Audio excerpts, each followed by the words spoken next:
So I have a special guest today, Clarice Grote from AmplifyOT. Thank you for being on the show. Yeah, thank you so much for having me. I'm glad we're finally able to connect.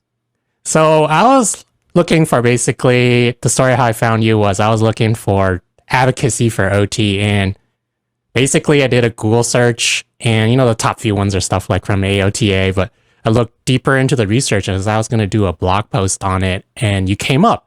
And not only did you come up, I think I found more information from your content than I did like all the other top Google searches. So shame on Google for not bringing you to the top of the search results. I But probably just need to work on my SEO.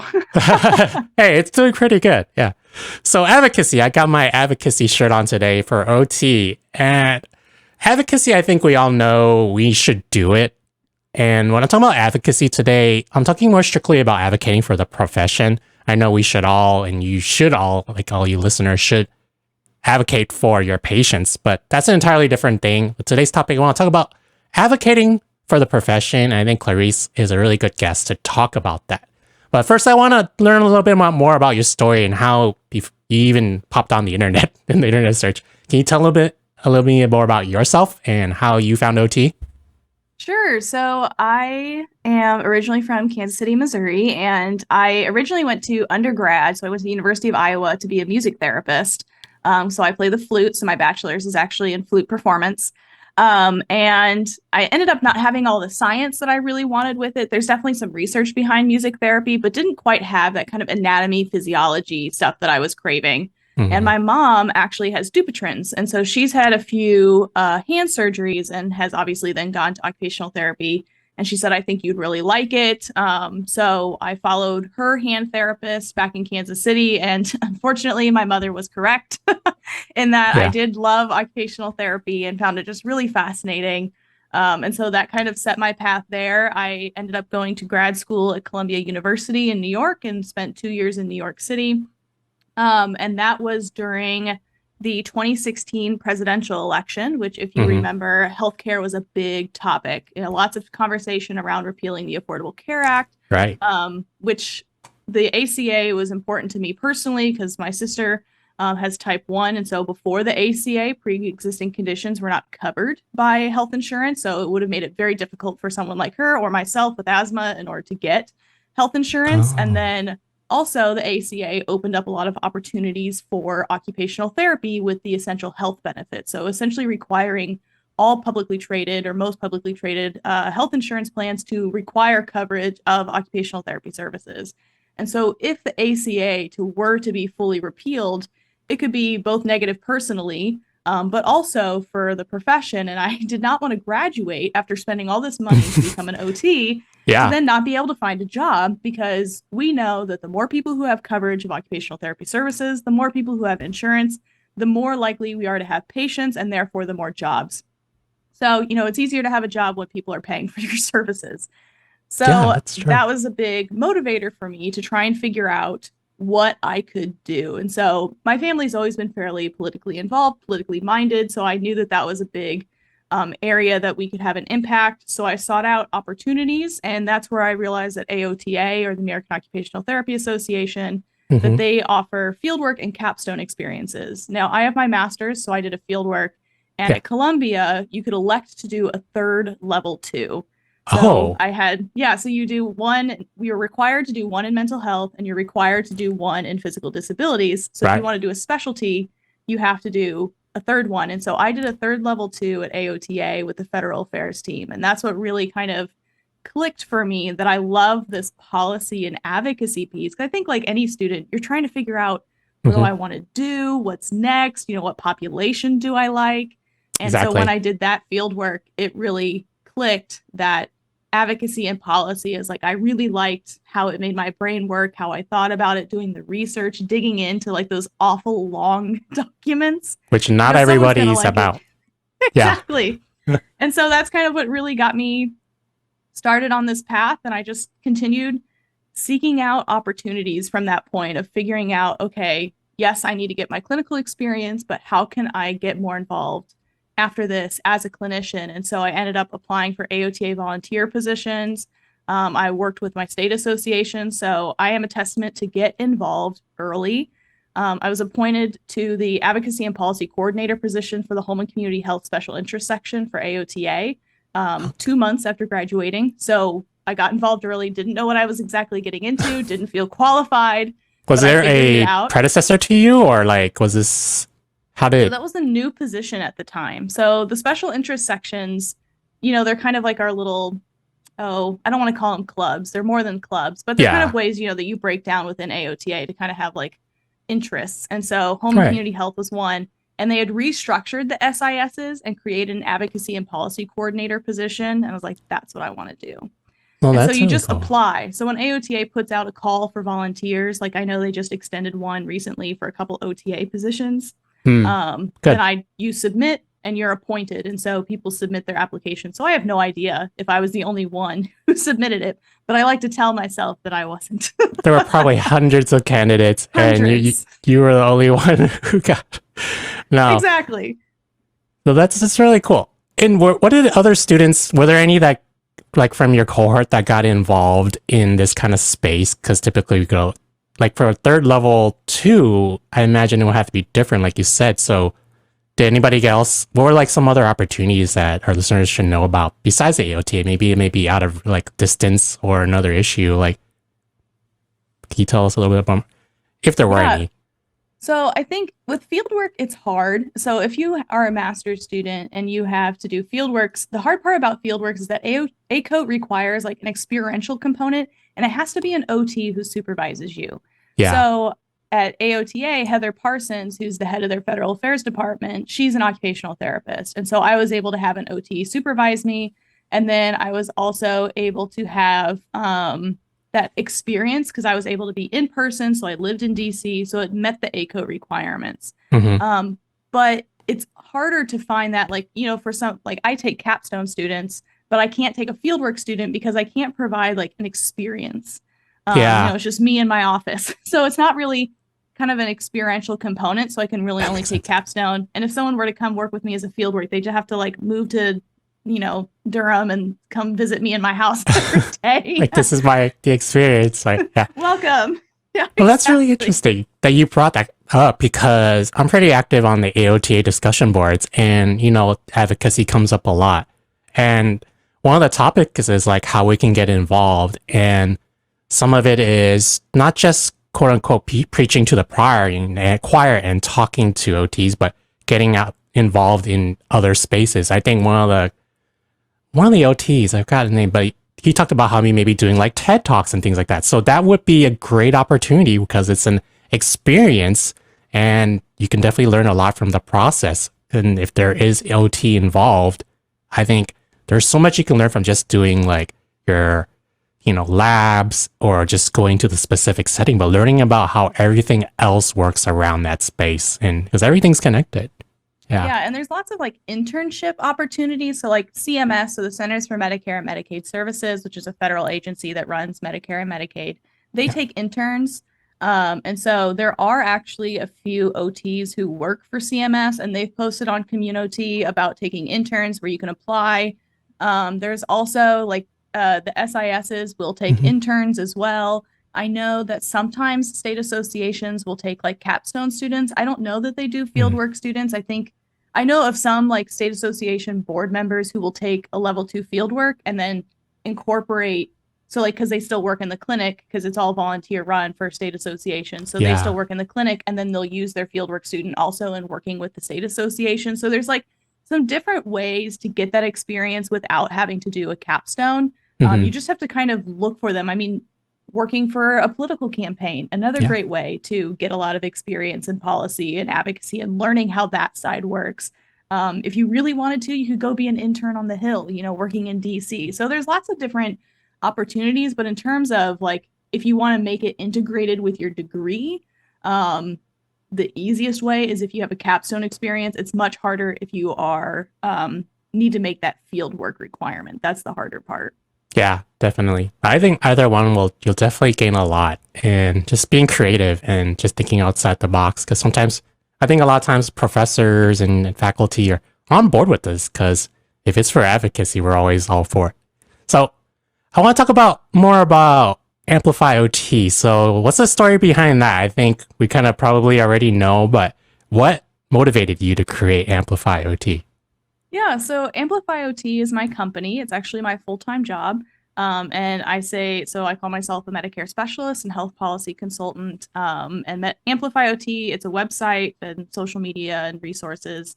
I started it in October of 2020, so in Hmm. the full, blast of COVID-19.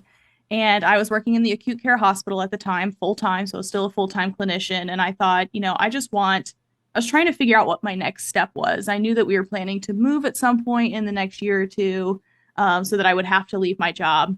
Hard to Yeah. work as an acute care therapist remote, but I was trying to Hey, think of what yeah. exactly. I do acute care and acute rehab, so I was like, there's no way. Yeah, there's no way. So I knew I would need a new job. And I was hoping my goal when I set out was to get like 3 to 5 years of a clinical experience and then try and move into a non-clinical job. So that's kind of what Amplify OT for me was to serve as like the next step. And I really wanted a place where I could share resources as well as kind of write under my own name. I'd written a lot Mhm. for AOTA as well as our state association, but whenever I write for them, it's their property, it's their Right. copyright. And so I couldn't really share my articles and stuff without violating copyright laws.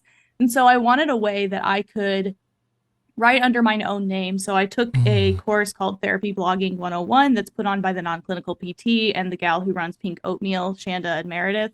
I didn't know that exists. So yeah, it's a really great course. And I learned how to create a website because, they don't teach you that in school. Right. So, and I had no idea how to create a website. And so, which for anyone out there who's interested in starting a website, it cost me like $130 total to get my website like Yeah, up and running. So a pretty small investment in terms of starting a company. definitely. Um, and I honestly, I thought I wanted to share resources with people and make it more accessible, but I also hoped that it would just kind of serve as an online resume. I had no idea that it would take off the way that it has and that it would become my full-time job and that, I'd be like a micro influencer of OT and policy. Like I had no idea that that's where it would lead, but that's where it has. I'm just kind of traveling the adventure. I've always been a big believer of create as many doors as possible and then work hard to make them open. And Yeah, so I don't follow that, if one door closes, one door opens, because then you're just kind of waiting for life happen to you. I'm all about more seeking disappointment out too. opportunities, yes, and Yeah, looking for ways that I can make things work. And so that's what I've done. I've always just kind of sought out opportunities and applied for things, even when I didn't feel like I was fully qualified. And here I am. And so this is what I do now. So Amplify OT, I do podcasts, I write articles, I do webinars. I just launched a big course that I'm calling Mastering OT Policy and ooh. Medicare. Yeah, it's real snazzy. It's the most creative thing that I'm able to come up with. But I know um, it may not sound that interesting to like general public, but I think for clinicians and practitioners, it's like that's the meat and potatoes of like what we do. And for those of you yes, guys who don't know, Medicare and Medicaid are one of the largest sources of resources and funding. Of course, you correct me if I'm wrong. I'm not an expert on this, but in the United States, a lot of the money besides commercial insurance. hmm So a lot of times you'll be working with clients or patients and billing them for Medicare or Medicaid or both, Medi-Medi. So it comes into the picture a lot. And so why should we care about Medicare? Like, is it just for people who are over 65, we get old and just come in with like physical disabilities? Or is there like a larger, you know, does it play a larger role in other areas for us as practitioners? yeah. So Medicare is hugely important, and you're correct that Medicare itself is the largest payer. And so Medicare, and I mean, we all kind of heard this in school, or most of us did that. What Medicare does, other insurers follow, and that Yeah. generally is true. Because it's easier when Medicare is the largest payer. That means pretty much every healthcare system, EMR, billing department is going to be focused around what Medicare does and what Medicare wants in order for reimbursement. And so other Hmm. private insurers tend to copy what Medicare does to a certain extent. Um, Yeah. but Medicare sets a lot of the rules of how we function. So healthcare is extremely regulated, right? It's one of the most regulated areas, which is why you see, Amazon has been trying to dabble in healthcare, and then they've closed some of their healthcare Right. The adventures because they telehealth, I think. realize, Yeah. yeah, because they realize it's so heavily regulated. And so it's hard to make it an overly profitable system because of all the regulations. Plus, you have those ethical things in there as well, where you have clinicians who have to do what's right for the patient while also complying with the regulations. And so Hmm. within the US healthcare system, what we are or are not able to do is heavily driven by what we do or do not get paid for, right? Yeah. Because the first thing when you want to try something new, the first thing someone's going to ask you is, how are you going to get paid for that? And is it in your scope of practice? And so Medicare is a huge component of that. And so Medicare is our federal health insurance program, which means that they're federal laws. So violating a Medicare law is violating a federal law. So And believe kind of it a or not, big people deal violate it a lot too. all the time. They go Yes, to jail for it. So don't do it but if you're thinking about anything a little sketchy. So, but it's there. It's good to protect ultimately the consumer, right, and the public. exactly. So, Exactly. And so Medicare is super important, not only for, providing services, obviously getting healthcare coverage to older adults. So generally it's for individuals who are over the age of 65. Other people can qualify when they're younger. So you yeah, are able to see like young adults who may be on Medicare. It's not super common, but it does happen. it does have a large coverage area and it's highly regulated. So you're alluding to the federal. So what kind of got me a little bit. One question I had was, well, how does state play into this? Because we, in the U.S. we have federal and state policy. When we become OTs, we have to, we go and get licensed with the state. But how can one kind of?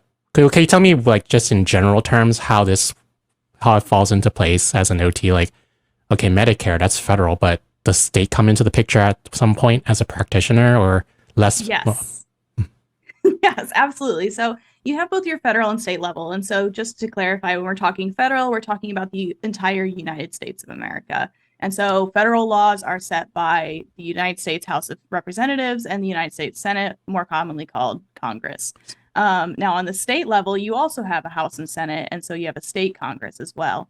So you have to abide by federal laws, which are, think of the ACA, the Impact Act, mhm. Medicare policy. Some Medicaid policy is set by the federal government as well. However, Medicaid policy largely falls to the states. State. And Yeah. that's why Medicaid looks very different in every single state. So, like, the basic necessities are the same, like, kind of some of the basic coverage requirements are the same between states, but Hmm. who's eligible, how much it costs, what they cover, what they pay for, very different by state. And so you have Medicaid for state issues. The state can also control some specific regulations for private insurers, but one of the Hmm. things that we most commonly interact with are licensure laws. So you not only have federal requirements, so abiding by the regulations and the policies of the federal government, but you also have to follow your State Practice Act, which includes your supervision, how often you have to renew your license, what you can call yourself, what credentials you can use, Yeah. how many CEUs are required. I mean, all that stuff, and that's all state.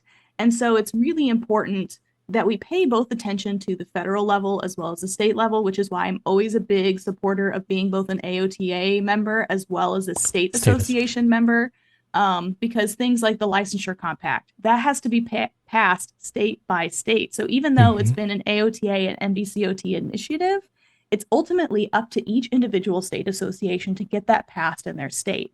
And so those are things where it's really important to be present on both levels. I mean, even in Missouri, so I was on the board of the Missouri Occupational Therapy Association before I moved. Hmm. And there was a bill that was introduced. There's a few different scenarios, but one of the ones I think of that comes to mind was a bill that was introduced, and it was to try and reduce licensure burdens.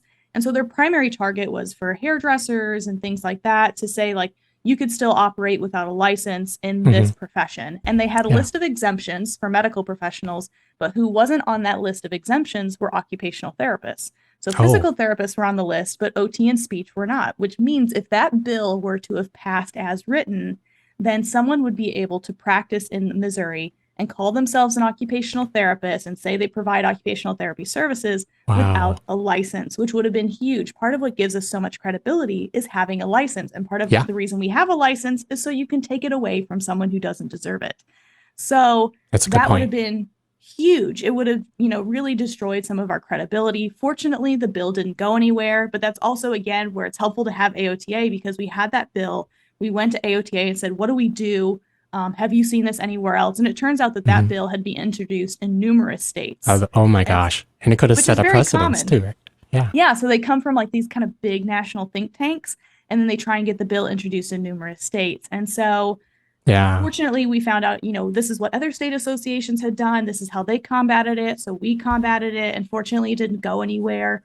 It didn't have a lot of interest in the state house and Senate. But so you have to pay attention to both sides, because unfortunately, there are things coming at you from both the state and federal level. Some can be really positive for therapy, That'd be, others can be really negative. yeah. The analogy I could think of is probably sure all of you know is just abortion in the Roe v. Wade. How, for those of you guys who don't know, it was set by federal level, but then it's up to the individual states to then decide, right, how they would enact or what they would do with people in abortion. And that can be a slow process too, I think, right? It's like things don't happen just like that, like on the internet. So even though there is a lot coming at you, there's a lot of time, I think, to find out and research about it and make a voice and advocate or not. So all this does Yeah. have to do with advocacy, like, Yeah. And in the state levels too, when we think about Congress and laws, we think about it as an all year process, because that's how the federal government works, right? That's their full-time job. But in the yeah. state, a lot of times they only meet a few months out of the year. And Hmm. so that's why things can happen at weird times. They might have special elections. And so that's why I it's really see. important to pay attention both to local elections, because you can, like, it's not just November 4th that people vote. It can be throughout the year on, like, I remember when Missouri was expanding Medicaid, I think that vote was like in August, so it's important to pay attention to what's going on. And I'm always a big supporter. Exercise your right, vote in all of your elections. Remember, when you're voting, you're not just voting for your own personal interest, you're also voting for your professional interests. Because pretty Good much point. everything we do is regulated by the federal and state government. So it's really important to pay attention. Yeah. And one thing you brought up a good point about the professional thing.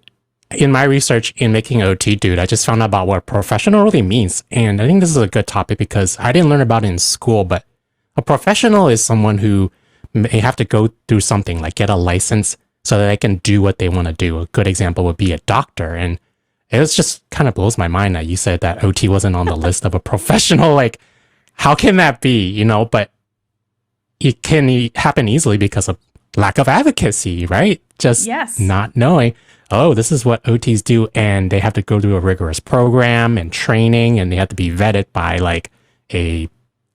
doing their field work and all this stuff, which the public may not know, but it can also help build the credibility for the field and keep everything rigorous and make it so that the public has a general trust and they're safe with the profession, because this happens a lot in other, what's the term? Like other profession, lack of other fields, basically, like, oh, I don't know, like other less medical fields that you can get a lot of people pop up and they can be scams, straight up scams. So I think this is a good thing and we should continue to advocate for that. So Yeah. that's a good Well, and I point. think you're kind of talking to one of the points that I bring up in some of my, guest lectures or webinars, of like this idea of a profession versus a job.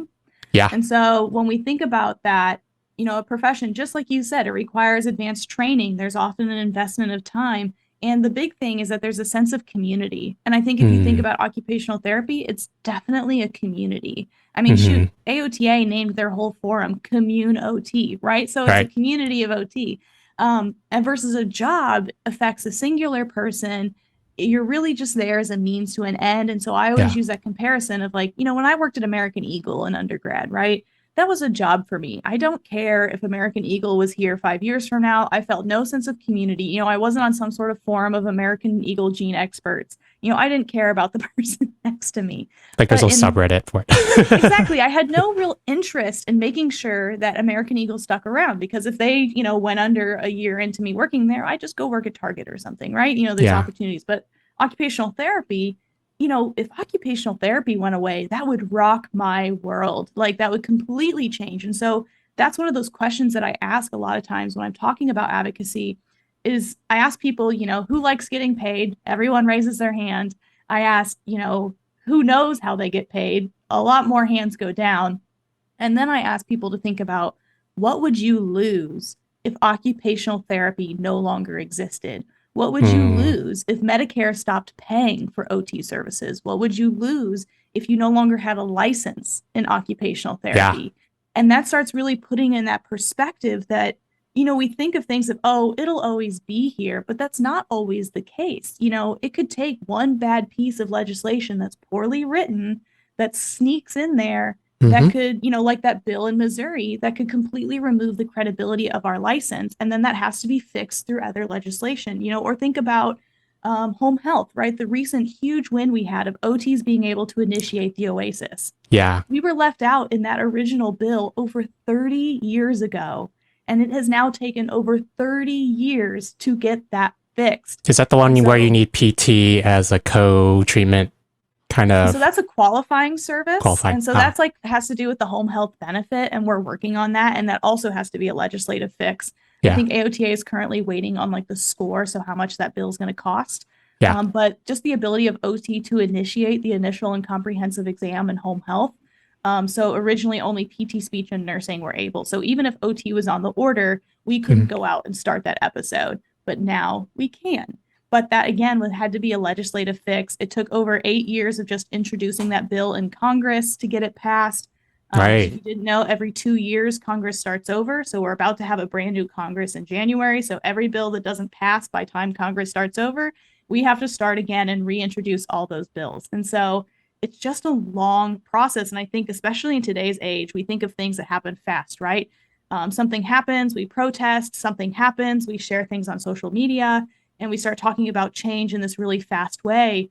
But when it comes to policy and legislation or like changing a Medicare rule, it's a really long process and often involves multiple conversations, Right. getting told no, finding who your allies are. And it takes a long time. It's a slow churn. And so we kind of get so used to this environment of, things happen, we make change, but that's not always how it works. And I think that's why some people get frustrated by advocacy, Yeah. especially when we're thinking about it on this bigger grand scheme, which that isn't only what advocacy is, but it does take time. Unfortunately, we don't control, Congress has other things to worry about besides OT Besides that. initiatives. Yeah. And so it takes a long time, which is why it's really important to get involved early, to stay involved, and to keep putting on that pressure and contacting your legislators, building relationships, because ultimately advocacy is a long game. There are some things that can change quickly, but ultimately it's a long haul and a lot of effort.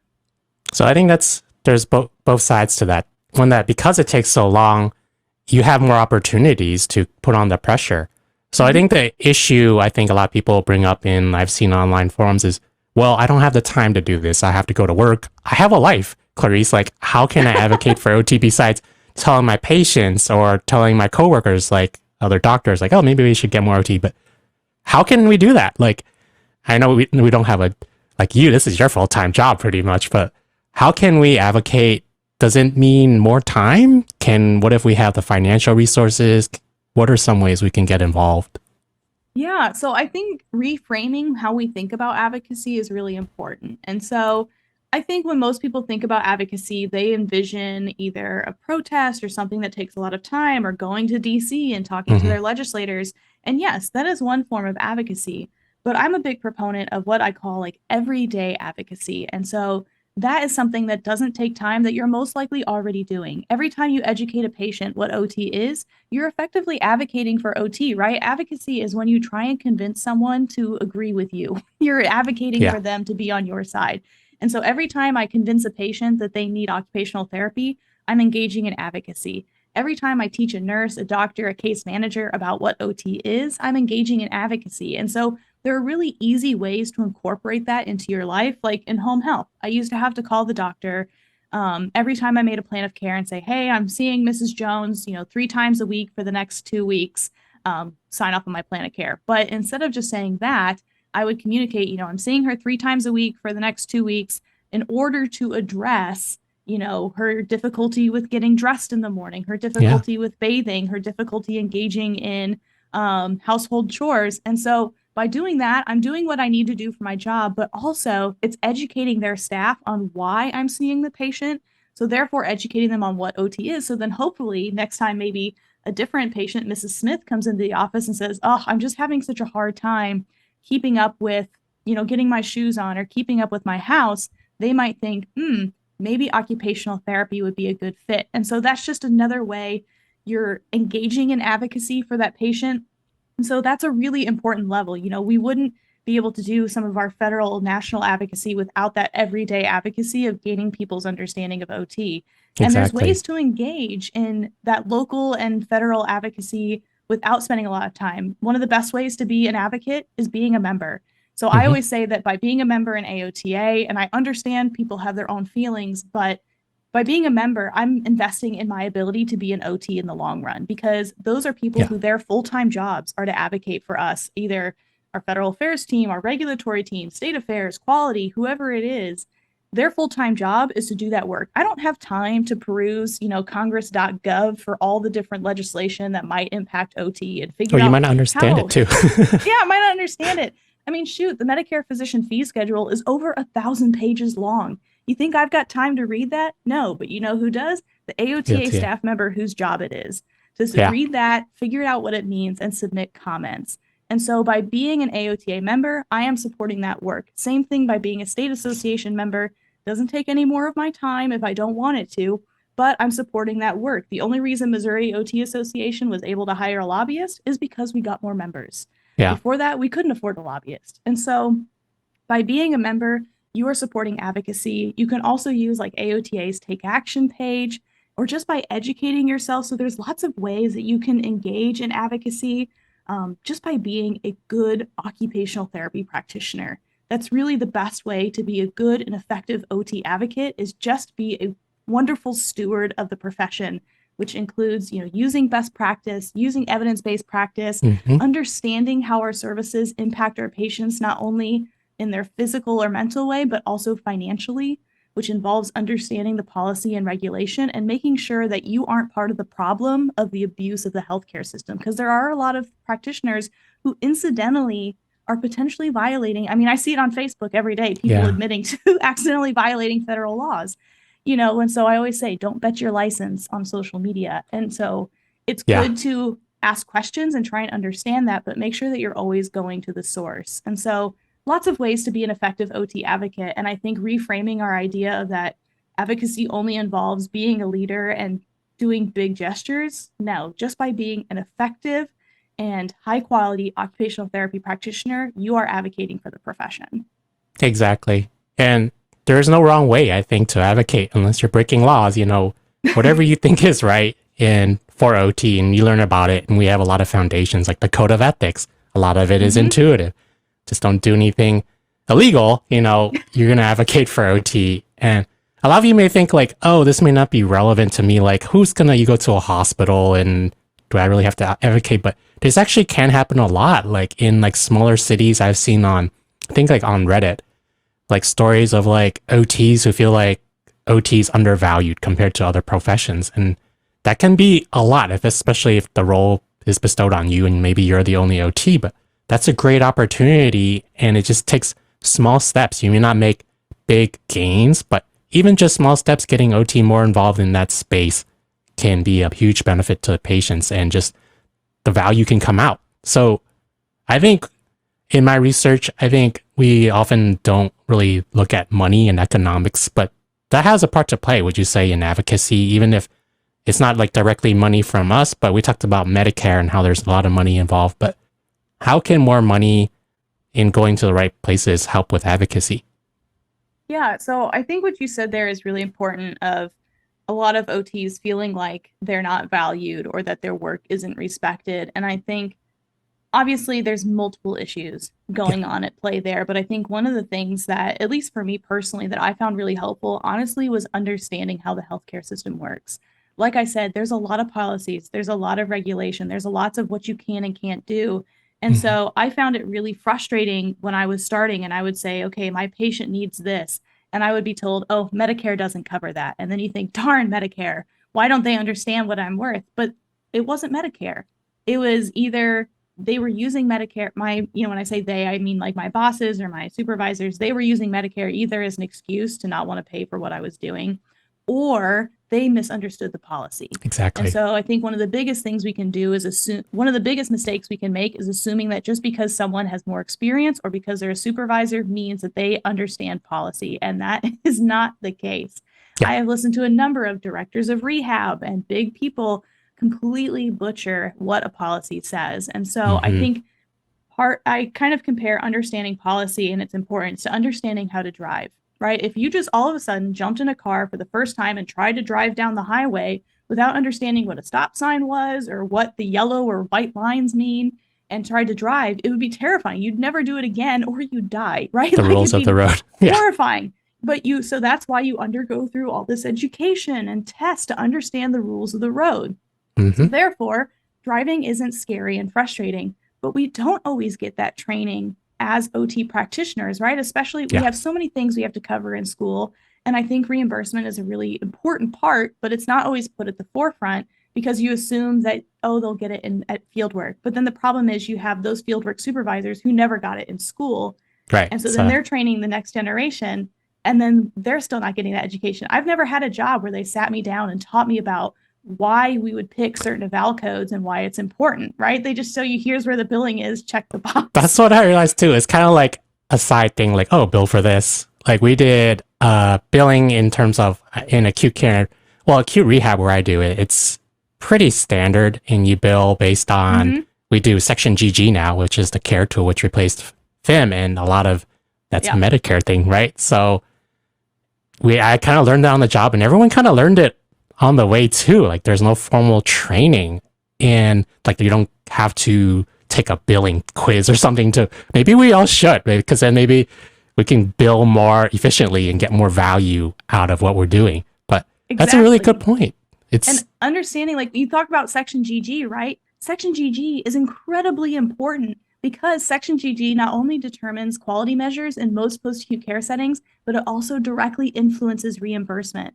Yeah. And so that's another big issue of why it's important to understand policy, because we complain about, job cuts or not getting paid enough or not having enough of a caseload.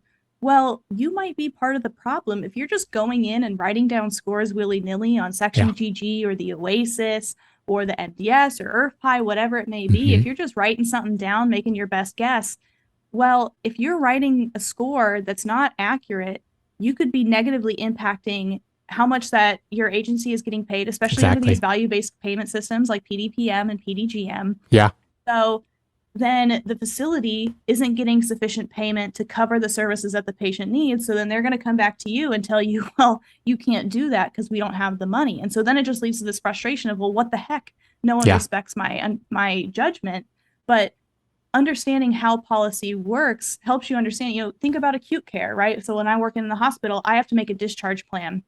Well, if I didn't understand the difference between an inpatient and an observation or an outpatient admission, then if I'm trying to recommend a skilled nursing facility discharge for a patient who's on observation or an outpatient stay, if I don't understand that Medicare requires a 3 midnight inpatient stay for that patient to go to SNF, I'm going to be pretty mad when the case manager calls me and tells me you need to change your discharge score because they can't go to SNF. I'm going to say, well, they don't respect my clinical judgment. No, it's not that. It's that I made a discharge plan that was never going to work because Medicare wasn't going to cover that. And how many people have $500 a day to cover a skilled nursing facility stay out of pocket? Right. Exactly. And so by understanding policy and regulation, even though it sounds really intimidating, and that's my whole goal is to try and break that down and show people that it's not that scary, that you can be a policy wonk like me, that you can understand how policy impacts your job. If we don't understand that, then it's going to lead to us feeling frustrated, like we're fighting against this invisible force, like nothing matters, that what we do isn't important. But sometimes we're part of the problem by not understanding that reimbursement and regulatory piece. If you don't bill correctly in your outpatient visit, that claim gets denied. So then it gets kicked back to the billing department, who then has to try and fix your error, or they just don't deal with it, which then means instead of making that company money, you lost money. And so they lost money paying you, which means now they're not going to be able to hire a new OT to help support your caseload. You know what I mean? So it's kind of this lead whole to the burnout system. Exactly. So by understanding how our system works, which it is possible, helps us better understand how to work within it, how to explain things to our patients, right? How many times do we get asked, does my insurance cover that? I never liked being like, oh, I'm not sure, ask your case manager. Like I still might give some vague answers because I never like to guarantee anything to Right. patients because that can go wrong fast. But, being able to have a little bit of understanding helps us set ourselves up for success, helps us reduce this feeling like we're fighting against some sort of invisible wall and hitting the wall, and also helps make sure that we're providing high quality care to our patients and understanding our role and what's expected of us and how it fits into this overall system. It's not a perfect healthcare system. Do I think there's lots of room for improvement? Absolutely. But that doesn't mean that we don't need to know how it works as it currently is. Exactly. I think you bring up a lot of good points. And the fact that it's not always the same either, even though it may be a slow system for regulations. An OT that's practiced 20 years ago who's still practicing may be facing different things, and they can't bill for the same way or do the same kind of interventions because they may not be, paid for it, essentially. So staying on top of things is very important. Even if you're the best OT in the world, you have the best experience, policy may change the way that you deliver your services to your clients. And how we bill for it and all sorts of stuff. I mean, when you talk about people who've been practicing for a long time, I call some of those Frankenstein policies because it's an old policy plus a little bit of the new policy, which just makes a wrong policy. Yeah. And so they're just like little bits and pieces of things that they remember hearing from 20 years ago, or that their supervisor told their supervisor that's now been passed down the line. And then who's right? Like none and of them. who's right and how do we find out? And, and I think that's kind of part of understanding policy and why it's intimidating is there's a lot of jargon in there, but the more that you're exposed to it, the more that it starts to make sense, right? Think about the first time you tried to learn anatomy or neuroanatomy. My God, so much jargon. But the more you learned, the more you studied, the more it made sense. So it's the same thing in policy, and learning to speak that same language really helps build better advocacy. And so like when I go to my boss because I don't like my productivity standard or I don't like X, Y, or Z, if I just go in there and say, I don't think that's right, you're wrong, they're like, I'm not going to get anywhere. They're going to say, thank you, but we're not changing anything, right? But if I can go in there saying, here's what I read, this is CMS's policy, this is what it's explaining, this is how occupational therapy can positively improve your quality metrics, which I know impact how much you get paid, that's a different conversation. Exactly. Right? That opens a door. So by understanding how to speak the same language, we're able to make a better change. The same thing, like, when I go to a patient's room, I'm not going to say, oh, well, it looks like, your proximal stability is off. Like, they're going to be like, what? Or like, can I see your elbow flexion? Like, no, can you bend your elbow like this for me? Right? That way we're on the same page. We're speaking the same language. We're going to be able to better communicate and make change. It's the same thing when we're talking to management or to a lobbyist or whoever it may be, or legislators. Knowing what the language is that they're trying to use, knowing their incentives, using those OT skills that you already have of identifying their goals, identifying what they want. Just take those skills, those motivations that you use on patients every day, and apply that to management or to your legislator. That all of a sudden starts to open so many doors, which is why I think occupational therapy is amazing. Because yes, we are a medical profession, but when you think about the core skills of OT, it's that task analysis, that problem solving, that goal development. And you can take those 3 skills and apply it anywhere. Whether or not you want to be a lawyer, you want to be a legislator, a teacher, you want to work in policy, you can take those core skills and apply them in any situation and have it be extremely valuable, which is why I think OT is such a diverse and wonderful profession, is because of that kind of training. We think differently than a lot of other professionals. I think that's a really good point. And my wife told me this when she was like, first time I was in OT school, and she had an OT that she worked with. She's a nurse, by the way. And the nurse just went and explained everything from the OT perspective. And it kind of blew her mind. It's kind of like in the movie, The Matrix, when Neo saw everything in like code, and like the OT explained it in terms of like PEO, I think probably, and how the environment affects the client and how their occupation. And it's just like, it's a good point because it goes to show that OTs don't have to work in the traditional space. There's a lot of OTs in a lot of areas that we don't even think about that are doing important things, like in ergonomics, in policy, inventing things, solving problems, and making people's lives better. And policy is another area where they can be involved, where it can make healthcare better for the general public too. Yeah. Yeah. I think absolutely. I think there's so many different ways that we can get involved. I mean, like I think about, one of the things that I love to do, like everything that I like to do with patients, I love brushing teeth. That's like my favorite intervention is to have patients brush their teeth. And so what other people ask, like a nursing aide or something, like, Right. why that? And I'm like, well, because it shows me their ability to track. It shows me their ability to problem solve. Do they turn on the hot water full blast and drink a full cup of that and burn their tongue? Or, it shows me their balance because their dynamic Yeah. standing balance. It shows me their cognition. Are they able to identify which end of the toothbrush goes into their mouth? Are they able to use their fine motor skills to unscrew the lid of that toothbrush? Do they use soap instead of toothpaste? And that's the way that OT thinks. And they're like, what? Like you get all of that out of a 2.5 minute activity. I'm like, yes. And that's what makes OT so different. And so even though those skills, I'm applying it to an ADL, I can take that and apply it to a productivity standard. I can Yeah. take that and apply it to a policy and break down all the components of what's involved. What are the barriers? What are the supports?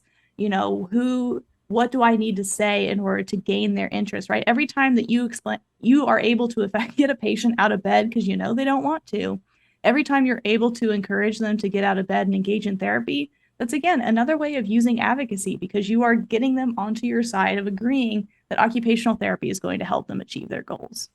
That's a good point because we think about strengths and barriers like I do all the time, and how can we break down those barriers and use our strengths. And we can do that for ourselves when we think about advocacy because you're always going to run into some barrier of some kind. Mm-hmm. Otherwise, we could do whatever we want, and then that could be bad too, right?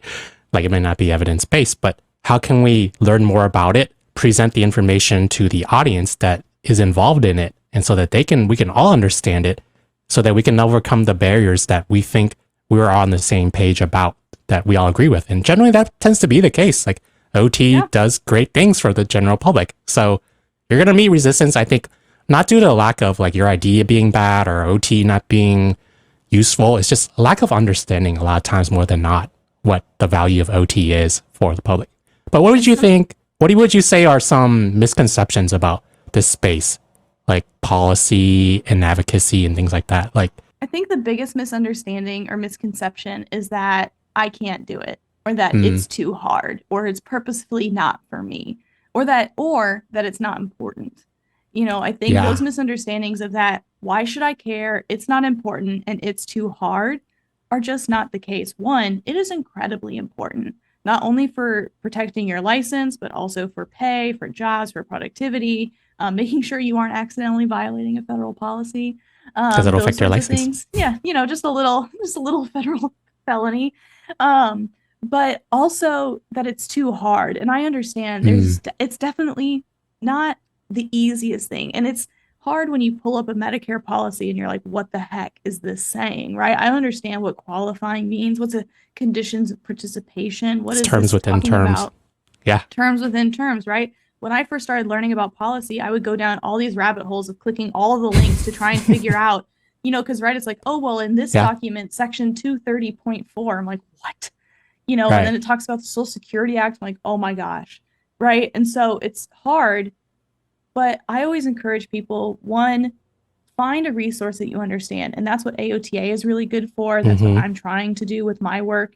Find a policy, find an article that also cites its sources. And so AOTA does an excellent job of this. I try and do it. There are some companies that don't do a good job of putting in links to what they're citing. Like one of the big ones, I like WebPT's articles. I think they're well written, but they never link to the CMS policy. So it's fantastic to me that they explain to me how to use the OTA modifier or how to use the 8-minute rule, but then when they don't link to the actual source, I can't verify that what they said is correct. And I can't show up to my boss with a WebPT article and say, here you go, right? I'm going to need that CMS policy. And so sometimes having someone who breaks it down for you first and then looking at the actual source, all of a sudden it starts to click. And not all CMS resources are scary. They actually have lots of really good and easy to understand trainings. Like when you're talking about Section GG, they have fantastic free, Like videos, easy right? to understand training. Yeah, there's videos as well as like an interactive like walkthrough, click through thing. Mm-hmm. CMS just released a ton of videos on scoring the OASIS E, which is starting January 1st of 2023. I mean, so yes, it's a bit challenging, but it's also a bit challenging to try and understand how a stroke affects the brain. It's also a bit challenging to treat, CRPS, right? But we figured it out. You did some Mm-hmm. research, you looked up the journal articles. Maybe you found an article first and then read the journal article. So do that same thing that you do and then apply it to policy. And so I also encourage people that when you're getting your CEUs, because you're required, so you might as well do it, do 2 for 1. Not only do the intervention CEUs, which are important, but mix in some policy CEUs in there as well. MedBridge does a good job of having both intervention as well as policy and leadership-based CEUs. AOTA has a lot of fantastic intervention and policy CEUs. So while you're looking at all those different CEUs, throw in a few different policy ones because it is part of our code of ethics to understand the rules and regulations. There's an entire section on billing in the code of ethics. Yeah. So we can't ignore it. And so just try and the things that you already have to do, like getting education CEU credits, mix in some policy ones and start getting the understanding. Pick one topic that you're interested in and look into that. For me, I started with home health because that's where my job was. I started in understanding home health policy. And then from there, I kind of started expanding a little bit more. When I got into acute, I started learning more about how hospitals are paid for by Medicare, right? And then someone asked me to speak about skilled nursing facilities. So I started looking into skilled nursing facilities. And we have the same kind of thing where I always do self-research projects, even if it's something like random and I go down a rabbit hole, and it also helps me to advocate for something. And then more often than not, I think maybe it has me and you probably relate, has to do with being an OT, but a lot of it goes back to OT too. And it's like, I can use this for OT, or this is directly related to OT. Like, is OT doing something like this already? Like, probably, but are we getting billed for it, paid for it, So that's a really good point. Yeah. And so you have to start somewhere. And by understanding how things work, you're better able to effectively document, you're better able to bill correctly. Yeah. And the way that we document and the way we bill impacts the payment models of the future. And so it's really important, because CMS collects all of that data, all of your documentation, all of your CPT codes, everything like that. They collect all of it. They analyze that data and they use it to inform how they structure their payment models in the future. And so it's really important what codes you're picking, how you're documenting, all that kind of stuff. And so it's all about the long game, and thinking about what's the future, because there's always things changing. I mean, CMS is discussing how they can create a unified post-acute care payment model. Now, when the heck that's going to come out, I don't know. They've been talking about it since like 2014 or earlier. But it's coming eventually because Congress is requiring them to do it. And so they're looking at all of that data and figuring out, okay, well, what do OTs do? And a lot of the ways they understand what we do is based on how we document and bill for our services. Exactly. And so if you're not doing it accurately, they're going to have a inaccurate picture of what OT is. And it's almost kind of like part of the big picture. Yeah. It's almost kind of like every individual practitioner is like running their own business or something. Like, we may not be thinking about it, but we have the foundations of like the service that we're doing as OT is a service, but we're billing people like every day because we're not all doing anything unless you're doing it for pro bono and you're retired or something, you have a lot of free time on your hands. We're all billing on behalf of our employer, or if you're you have your own private practice, you definitely should know how you're billing and if you're doing it effectively, and so that you get paid on time too. A lot of people have their own practice and this comes into play. You may be behind on payment. And maybe understanding the changes and making sure you're being effective and doing everything accurately so that you get paid on time. Yeah. And I mean, that's the part of understanding the implications of the patient, right? One of the biggest things in our code of ethics is non-maleficence. So not causing harm to the patient. But one of those things listed under non-maleficence includes financial harm. And it can be purposeful or incidental, but let's say you provide a service that you think should be covered, but for whatever reason, that person's private health insurance didn't cover that service that you provided. Because sometimes they don't reimburse for like a self-care code or something like that. So you provided a service that wasn't covered. Well, someone's going to pay that bill. And if the insurance isn't going to pay for it, I can almost guarantee your employer is not going to pay for it. So guess who's going to end up paying it? The patient. right? Or understanding that when you're seeing a patient in the hospital and they're on an outpatient or observation stay, that's being billed under Medicare Part B, which means that patient has a 20% coinsurance every time you see them. Mm-hmm. So while you may think, oh, what's the big deal? I'll just sneak in that 10-minute, that 20-minute visit, get my extra couple units for the day, make my productivity goals, they're not ever going to have to pay for it. They may be owing a 20% coinsurance and they get that bill 3 months from now for their hospital stay. They might be calling your department and say, well, why did the OT come see me? They just did the same thing the PT did, right? And if you don't document what you did or why it was valuable, that patient's going to be upset. And so, or if you have a patient who has, let's say, a $20 copay every time they come to see you, if you're seeing like, oh, well, I'm going to see him 3 times a week, but you don't know that that patient is now spending $60 every week, or sometimes it's more, $50, $150 every week they come to occupational therapy. Would you pay $150 out of pocket for 6 weeks for the service that you're providing? Right. So we can't always assume that, oh, well, insurance is covering it, because that is not always the case. Sometimes it goes straight to the deductible, which means someone may have $3,000 to pay before OT is ever covered. And I don't know about you, but I'd be pretty upset if I all of a sudden owed $3,000 because my OT didn't take that into consideration.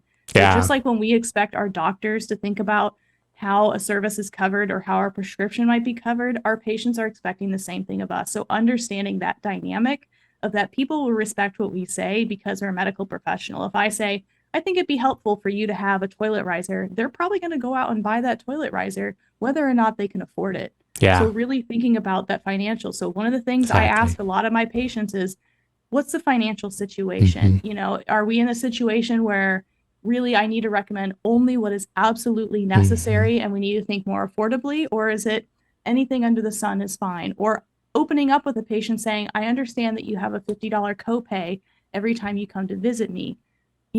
How are we feeling about this? Do I need to take that into consideration? And kind of answer, I don't ever want to ask, like, can you afford this? Because sometimes people are like, oh, well, right, it might be offensive. And I understand money it's a tough conversation. It's not comfortable. It's one that we've raised to be kind of taboo of discussing finances, but it's one that's important because the last thing you want is for that patient not to come back because you didn't discuss it and they can't afford it, versus if we understood up front that maybe they can't afford to pay $50 regularly, but they can maybe every couple of weeks, then we're able to work with things. And that changes how my plan of care is. Maybe I focus a lot more on the things that only I can provide, and then talking to them about, really emphasizing that home exercise program or whatever it may be. It changes how your plan of care is. If you know that patient's going to get home health after they discharge, how I might work with that patient is going to be different from the patient who I know is going to get absolutely no therapy after they discharge, right? And so we don't always like to say, oh, well, I treat every patient equally. Sure, so do I. I give good care to every single patient that I see, but understanding what that follow-up care is going to look like will change what I focus on when I'm working with them. That's a really good point, because we always want what's best for the patient, and always think client-centered, but because a lot of times even in OT school, we learn, like adaptive equipment is great and we can recommend everything under the sun, but it all comes back to, this is a way of advocating for the profession, because there are different ways. There's no wrong answer to do OT. There's always one better way, but that may cost more money in the long run. And it may be a huge barrier for the patient. It may cost them more, or even not even be able to do it at all. But that's a really good point, because then you can use your OT thinking hat, put it on, and then how can I do it another way to get to reach the same goal without having all these other barriers and disappointments too. Yeah. And I think that's an important part, especially for those who engage in research, to think about. A lot of the research we see in OT comes out of these very well-funded programs. But when I was working in a rural inpatient rehab facility, I didn't have time to set up the Wii to engage in virtual reality. We didn't have all this kind of stuff. I had a bucket full of old medicine bottles. I had some cones, I had an ergometer, and I had some weights. Same. And that's what I had to work with in a little fake kitchen, right? Yeah. So I didn't have all this fancy technology and a BioNS and all this artificial feedback. I just had to work with what I had. And so, while it's fantastic that we have all these innovative and new ways of providing treatment, we also have to consider that cost and whether or not it's covered. I think it's fantastic that we have a lot of Capstone programs that want to provide all these different kinds of interventions to individuals experiencing homelessness or individuals who may be displaced For research. for research, but after that student leaves, then what? Yeah. What happens to those people? Is that a sustainable model? And at that point, I almost think that it's kind of just a transactional relationship, that we are using that population in order to get research, but we're not really setting up a sustainable model because we never considered how or if that service may be paid for. So then we just provided a service and then took that whole structure out away from those patients, from those individuals who needed care. And so I think it's an important part that we need to be thinking about in every level. Yeah. Unfortunately, our system is heavily driven by money and by reimbursement, even though I'm sure it would be fantastic if I could have the lifestyle I wanted while working for free. That would be great, but that's not the reality, right? And so we have to think about that piece, even though it's not comfortable, it's not always easy, and it doesn't always have straightforward answers, but it's something that we need to be thinking about, is how can we make some of these new innovative models of therapy sustainable, affordable, and how can we make sure they fit into the current model that we have and the realistic budgets of some of the sittings that we're working with? Because not only those who are wealthy deserve the best care. Yeah, everyone does. Everyone does, exactly. So if someone came up to you, let's say you're like the rehab director, or maybe you're just the OT, what would you do in a situation when you have a question about an intervention or a service or a piece of equipment, anything that you're doing under OT scope, if it's paid for and your higher up management doesn't know, or the answer they give you is you're like, no, I don't buy that, right? What should you do in that case? Because at this point, you're advocating for the profession and for the patient, right? What would you recommend that someone do when there is a question or unanswered question, or you're just not sure about something? Usually I contact AOTA's regulatory department if I have a specific question, because they are really the experts in coding and billing. And I think sometimes just because it's not listed doesn't mean it's covered, and also doesn't mean it's not covered. And so I think it's kind of an interesting way of how we bill and how we code. And so I always try and find, one way or another, I try and get my way to the source. So whether that's talking to someone like me, whether or not it's talking to your billing department, whether or not it's talking to AOTA and their regulatory team, getting some information, and then having someone who's going to send you a resource that you can use. Like, one of the most common examples I think of is this idea that people got in their heads that under the patient-driven groupings model, that Medicare limits therapy visits. And this is this idea that's been perpetuated. And we could spend 30 minutes talking about what it is and isn't. But the fact of the matter is that Medicare has explicitly stated that they never limit medically necessary. Right. That's always in the language. It's in the language, and they have multiple documents stating that explicitly. Now, what's key is that they only cover medically necessary visits. Now, just because we think something is skilled and it's our clinical judgment doesn't necessarily mean that it's right. But again, understanding that definition. But if you have that question and you go to your boss and they say, well, Medicare doesn't cover that, sometimes the easiest thing to do is say, oh, that's so interesting. Would you mind showing me the policy? I'd love to learn. Yeah. Right. So putting the burden on them sometimes to show you the policy. And then when they can't come up with anything, or they go looking for the policy themselves, they may find that what they're perpetuating isn't necessarily accurate. And so, do your own research, have them do their research, and trying to find that source that's directly from Medicare or from the biller, whoever it is that is creating that rule. So oftentimes we think of Medicare policy, but you can also look at like the private insurance benefit manuals, which private insurance gets really funky because it's under a covered service doesn't mean they'll approve to pay for it. So that's a whole other problem. Medicare Advantage and private insurance, but trying to find that source. So always going to the source. Don't take what someone told you on Facebook and be like, well, Susie XXO told me that, Medicare does pay for this. Well, that's not going to stand up in court. So thinking about those things and trying to find that source. So finding someone who's reputable and asking a question. So whether that be AOTA's regulatory team, which if you're a member, you can contact any of the AOTA experts and they will answer your questions. It might take a few days, but they will answer the question. And so that's always a fantastic member benefit that I don't think people use enough. Contacting someone like myself or another policy person and trying to get information and eventually finding your way to the source. Because sometimes it's hard to find a policy if you don't know what terms to use. And I always recommend, if you're looking up something for Medicare, put in the search term like CMS. So if you're looking for something under SNF, put SNF CMS, and then whatever your question is, and that'll hopefully bring the Medicare resources up to the top. Because otherwise, sometimes you just get inundated with a bunch of blog posts that you never know are accurate. Exactly. Which I may, which I do a blog post, but yeah, it's a good point just always going back to the source. And someone will know the answer because that answer is the absolute what you can and cannot do. And if they're wrong, then, it's not on you because you went to the source too. So that's a really good point. Yeah. So I had a question about mental health because both you and I do a lot of physical disabilities, and we did in our experiences. But mental health, OT, we had our roots in mental health, with a lot of the beginnings. Well, if you studied OT history and remember it, I felt like, and a lot of OTs feel like mental health may have lacked or has lost a lot of its scope of practice and its momentum and really what we can do. So why do you think that is, and where are we headed in that space in terms of policy? Well, and I think it's hard. Well, mental health is so interesting because really no matter where you are, even if you're working in physical disabilities, you're working in mental health every single day with, all the sorts of anxiety and depression. Someone with schizophrenia can also break their leg, so you're working in mental health all the time. And I can say that we pay a lot more attention to it than I think a lot of our colleagues do. Right. But when we think about mental health as a traditional, like as a setting, like working in a psychiatric unit or things like that, the policy, this is another one where policy and regulation has really shaped what that looked like, right? When you think about 20 years ago, when we used to have these big institutions and all these hospital beds, right?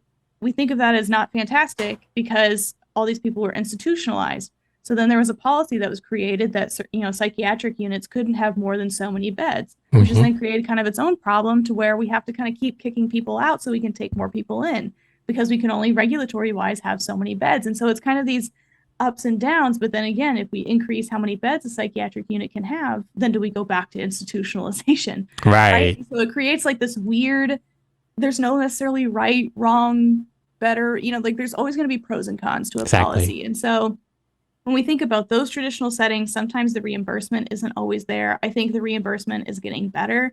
AOTA has been doing a lot of work on advocating for recognition of OTs as mental health providers. So making sure that we're included in language. That's a current issue too, right? I think we had a win in there was progress. Some mental health bill passed, and I'll be honest, I haven't read up on it yet. But AOTA, that's been a big effort of AOTA to get us recognized as mental health providers. We're recognized as an eligible mental health provider under community behavioral health centers, which was a big bill that passed a while back. And so there's opportunities, but again, it's about figuring out how that billing is. And so there is a certain amount of mental health care that can be billed underneath your normal codes, right? There is a certain amount of mental health care that could be fit well under a self-care CPT code, that could fit well under a therapeutic activity CPT code. But understanding that definition and how that's covered, that helps you understand how to bill that better. And so it's just kind of understanding how all that works. And I think oftentimes we look at mental health as kind of a bundled care service. So like they kind of get a lump sum payment for that service. And so again, understanding that OT, we are an expensive service. We're pretty expensive when it comes to paying an OT salary and pay. We're one of the more expensive providers in healthcare.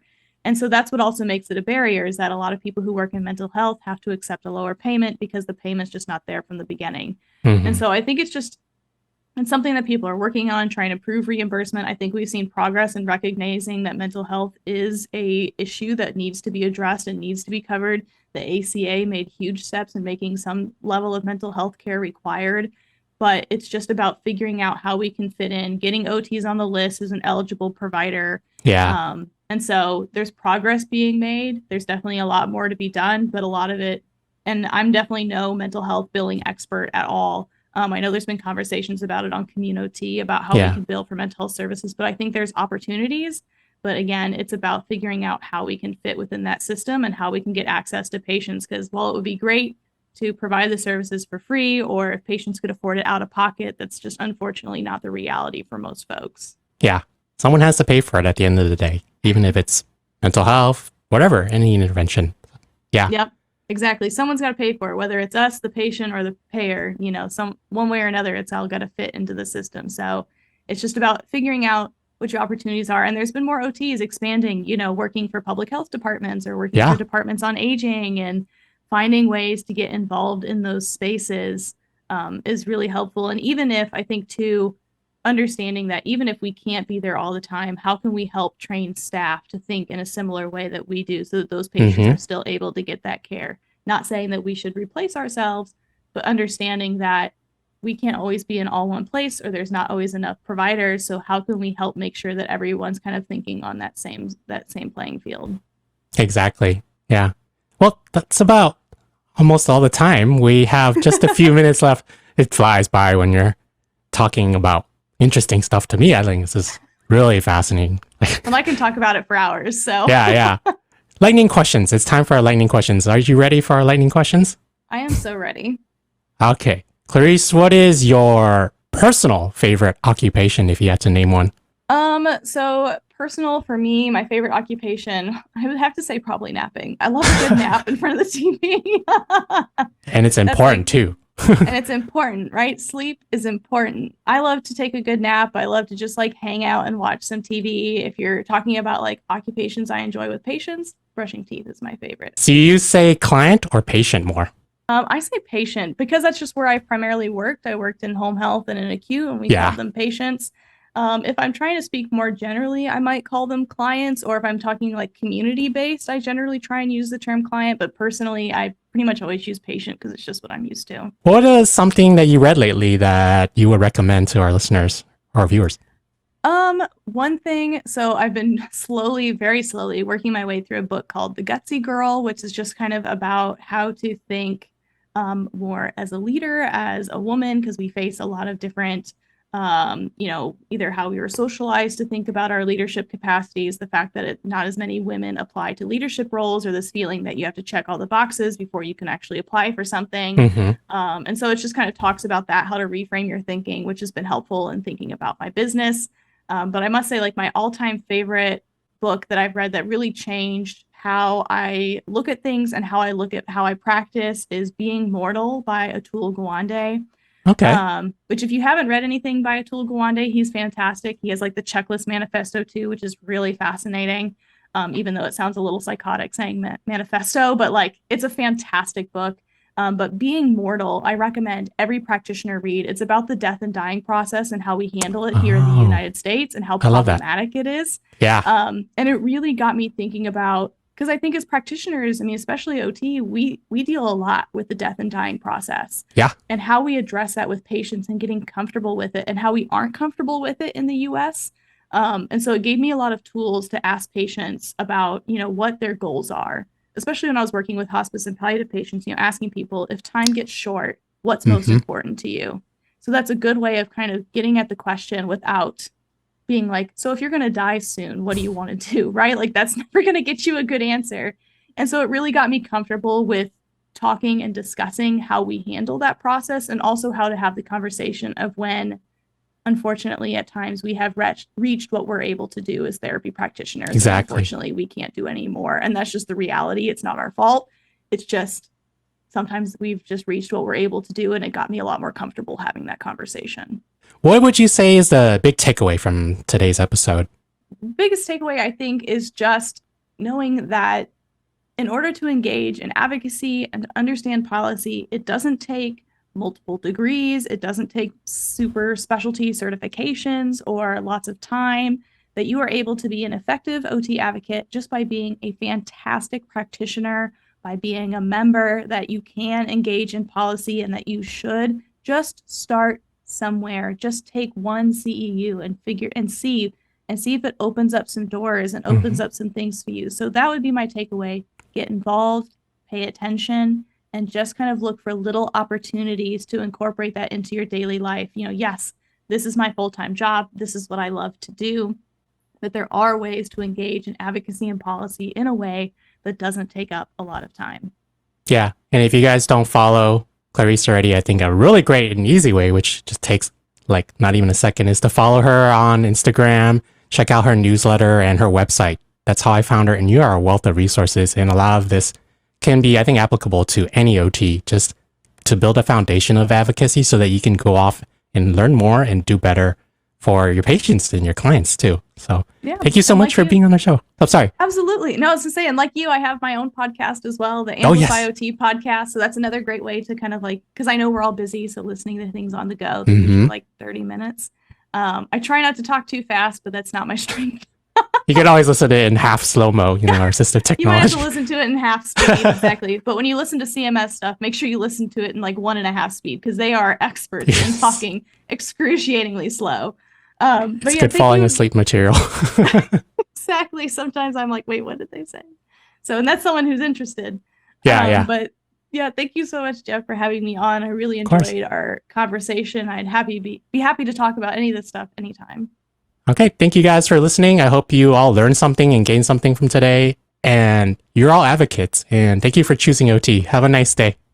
Bye.